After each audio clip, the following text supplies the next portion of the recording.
চক আমিনপুরে সফলভাবে অনুষ্ঠিত হলো আমাদের পাড়া আমাদের সমাধান দুয়ারে সরকার ক্যাম্প।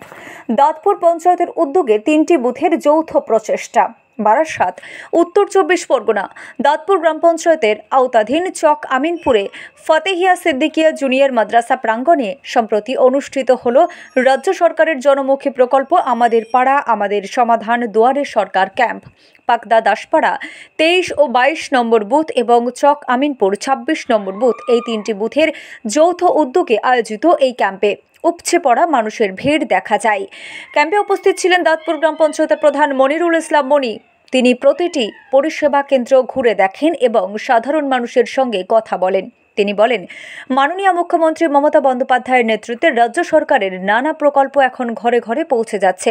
সাধারণ মানুষ তার নিত্যদিনের ছোট ছোট সমস্যা যেমন রাস্তাঘাট, ড্রেনের এবং আরও অনেক সমস্যা নিয়ে আসছেন। দ্রুত সমাধানের আশ্বাস দেওয়া হচ্ছে। পঞ্চায়েত সমিতির কর্মাধ্যক্ষ আসির আলী মল্লিক জানান, এই ধরনের ক্যাম্প মানুষের সঙ্গে প্রশাসনের সরাসরি সংযোগের মাধ্যম হয়ে উঠেছে। তার ভাষায়, এখানে মানুষ তাদের অভাব অভিযোগ সরাসরি জানাতে পারছেন, যেটা বাস্তব সমস্যা সমাধানের বিশেষভাবে সহায়ক। এই দিনে স্থানীয় বাসিন্দারা স্বাস্থ্য, কৃষি, শিক্ষা, সামাজিক সুরক্ষা, ভূমি সংক্রান্ত নানা সরকারি পরিষেবা প্রকল্পে আবেদন করেন, পরামর্শ গ্রহণ করেন।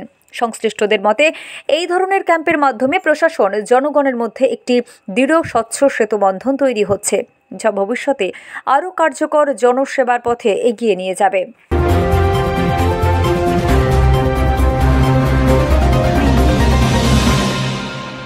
প্লাস ক্যাম্প ইতিমধ্যে পশ্চিমবঙ্গে অনুষ্ঠিত হয়ে গেছে। 2 কোটি মানুষ ইতিমধ্যে এই প্রকল্পের মধ্যে ইনভলভমেন্ট হয়েছেন।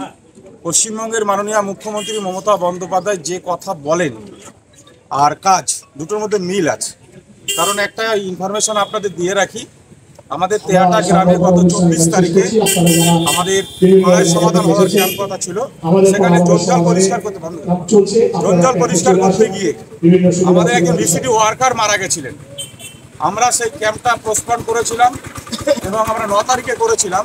আমাদের বিধায়ক শেখ রবিউল ইসলাম সাহেব, তিনি মমতা বন্দ্যোপাধ্যায়ের কাছে আমাদের এই মিরাজুল ভাই 54 বছর বয়স, তার মৃত্যু সংবাদটা পৌঁছেছিলেন এবং মুখ্যমন্ত্রী কথা দিয়েছিলেন যে ওই পরিবারের পাশে থাকবো।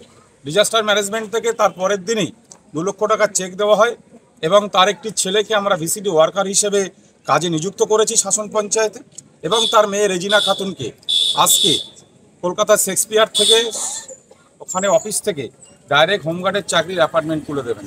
মুখ্যমন্ত্রী যেটা বলেন সেটা করেন। ঠিক অ্যাজ ওয়েল অ্যাজ আমাদের পাড়ায় সমাধান ক্যাম্পে তিনি যে বলেছিলেন 10 লক্ষ করে টাকা দেব, ইতিমধ্যে দাঁতপুর গ্রাম পঞ্চায়েতের অনেকগুলো সংসদে কাজ শুরু হয়ে গেছে, টেন্ডার প্রসিডিওর হয়ে গেছে। আজকে 11তম ক্যাম্প চক আমিনপুর মাদ্রাসাতে আমরা অনুষ্ঠিত করছি। এখানে 22, 23, 26 পাকবা এবং চক আমিনপুরের মানুষের মতামতকে গুরুত্ব দিয়ে আমরা এখানে একটা তালিকা তৈরি হচ্ছে। সেই তালিকা অনুযায়ী 10 লক্ষ টাকা করে বরাদ্দ হবে, টেন্ডার প্রসিডিওরে কাজ শুরু হবে। এখানে আমাদের মাননীয় প্রধান মোহাম্মদ মনিরুল ইসলাম সাহেব, তিনি টোটাল দাঁতপুর গ্রাম পঞ্চায়েতের প্রত্যেক মেম্বার এবং আমাদের অর্গানাইজেশনাল প্রেসিডেন্ট যারা আছে, সংগঠনের লোকজন, তাদের সঙ্গে নিয়ে এই ক্যাম্পগুলো সুন্দরভাবে সুচারুভাবে তৈরি করছেন।